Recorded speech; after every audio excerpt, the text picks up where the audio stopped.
Assalamualaikum warahmatullahi wabarakatuh. Perkenalkan, nama saya Agner Yusadi Saputra dengan NIM 11 2022 14199. Di sini saya akan mempresentasikan hasil dari UTS Bengkel Coding Data Science, yang dimana proyek ini bertujuan untuk melakukan pembuatan model machine learning untuk memprediksikan apakah cuaca besok terjadi hujan. Yang pertama-tama saya melakukan import library. Ketika sudah melakukan pengimport library, saya melakukan pemuatan dataset, yang dimana dataset memiliki 145.000 baris dan 23 kolom. Selanjutnya saya melakukan pemeriksaan data.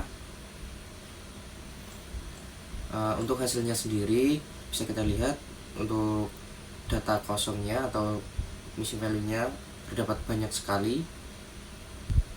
Selanjutnya saya melakukan perhitungan persentase missing value per kolom dan memvisualisasikannya. Nah, di sini terdapat 20 lebih dari kolomnya, dan 4 kolom yang memiliki persentase missing value lebih dari 30%, yaitu ada kolom sunshine, evaporation, cloud 3 PM, and code 9 EM. Selanjutnya saya melakukan imbalance data.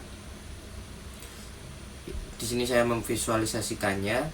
Sebagai target adalah rain tomorrow, dimana di sini terjadi penjomblangan data. Untuk nilai dari data yes hanya mencapai kurang dari 40.000 data, dan nilai dari data no lebih dari 10.000 data. Selanjutnya untuk korelasi fitur numerik, di sini saya gunakan untuk memvalidasi logikanya agar nanti mesin atau data yang masuk ke mesin itu data yang akurat. Sebagai contoh, saya melakukan untuk korelasi time 9 EM dan time 3 PM. Di sini hasilnya sangat akurat atau positif aktif. Terdapat pada kolom yang nilainya 0.86 ini. Ini dapat kita analogikan bahwa pada saat temperatur 9 EM atau pagi hari panas, pada saat sore hari pun juga ikut panas. Itu bisa sebagai landasan untuk data yang dimasukkan ke mesin tadi. Selanjutnya untuk pemrosesan data, di sini saya melakukan atau menghapus kolom date dan location karena tidak digunakan, sehingga kolom yang tersisa seperti ini. Nah, selanjutnya untuk penanganan missing value, di sini saya menghapus nilai non tadi dan mengimputasi kategorikal. Selanjutnya untuk imputasi numerik, dan hasilnya seperti ini. Saya menghapus 3.267 baris dan seterusnya. Selanjutnya untuk penanganan outlier, box plot, dan capping. Kenapa dilakukannya capping? Dikarenakan bisa kita lihat untuk visualisasi curah hujannya sendiri. Ini terjadi banyak sekali titik-titik. Ini menunjukkan bahwa terjadinya badai ekstrim. Kenapa saya tidak mendelete-nya melainkan dengan mengcappingnya? Dikarenakan ini data yang penting. Sebelum di capping kita bisa lihat untuk struktur datanya ini sangat berantakan sekali, dan ini untuk box plot rainfall sudah di capping ataupun curah hujan sudah di capping. Selanjutnya setelah mengcapping, saya mengencoding kategorikal atau mengubah nilai teks menjadi numerik, dan hasilnya seperti ini. Setelah itu saya scaling fitur numerik ataupun menjaga skalanya agar sama.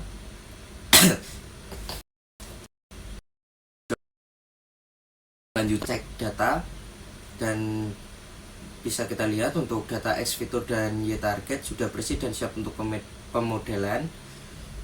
Bentuk data fitur data X kurang lebih 142.193 dan fitur data target Y 142.193.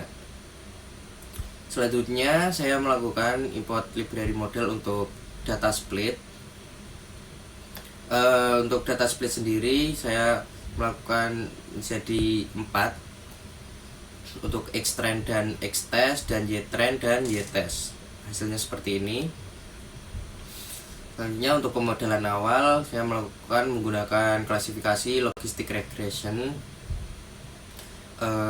dimana di sini akurasinya sangat tinggi 0,85%, tapi untuk recall atau keadaan hujannya hanya berhasil 0,50%. 0,50% berarti masih kurang. Selanjutnya saya menggunakan klasifikasi model decision tree. Nah, di sini untuk penghitungan hujannya lebih dari sebelumnya ataupun logistic regression di sini mencapai 0,53% atau 0,53 dengan akurasi yang turun menjadi 0,75%. Dikarenakan untuk recallnya tadi hanya mencakup 0,50% dan 0,53%, berarti model logistic regression dan decision tree ini gagal. Untuk memperbaikinya saya melakukan instalasi ataupun melakukan teknik smooth. Yang pertama-tama saya menginstalasi smooth dengan import library-nya terlebih dahulu. Setelah library berhasil diimport, saya melakukan imbalance data tadi dengan perbandingan, dan hasilnya seperti ini.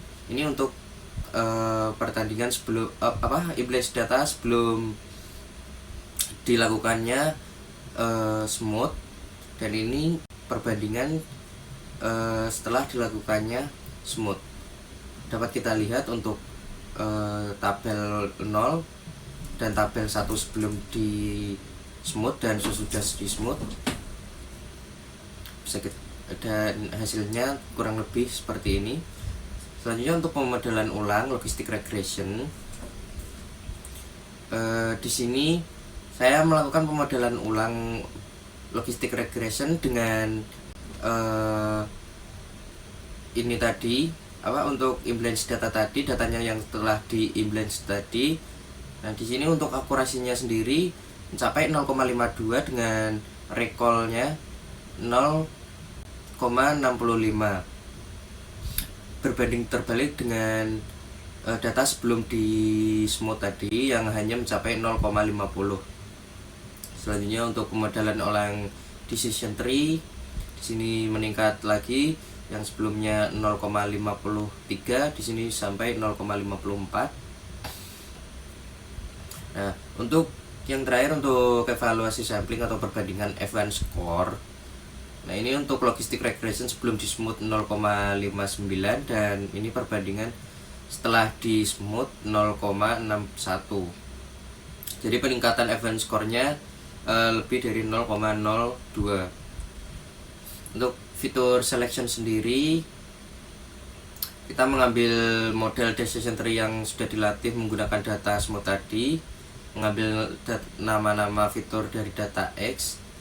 Setelah itu memvisualisasikan top 15 fiturnya.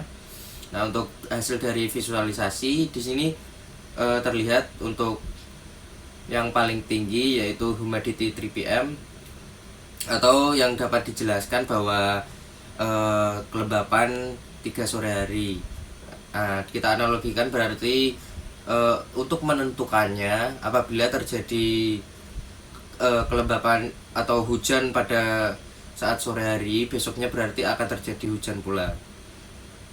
Dan untuk hiperparameter tuning atau grid search, di sini saya dapat menampilkan hasil terbaik dengan C sama dengan 0,1. Jadi F1 score CF terbaik dari data latte adalah 0,8325. Dan selanjutnya untuk evaluasi dan visualisasi peningkatan, ini untuk perbandingan F1 score kelas Yes sebelum dan sesudah dituning. Ini untuk sebelum tuning untuk smoothnya sendiri, dan ini yang sudah dituning menggunakan grid search tadi atau hyperparameter tadi. Dan kesimpulan akhir proyek, proyek ini berhasil dilaksanakan dari awal hingga akhir, mencakup seluruh siklus data science dengan data understanding dan EDA, data preparation, model evaluation, validasi dan sampling, dan optimasi. Sekian presentasi dari saya. Apabila ada salah kata, mohon maaf. Wassalamualaikum warahmatullahi wabarakatuh.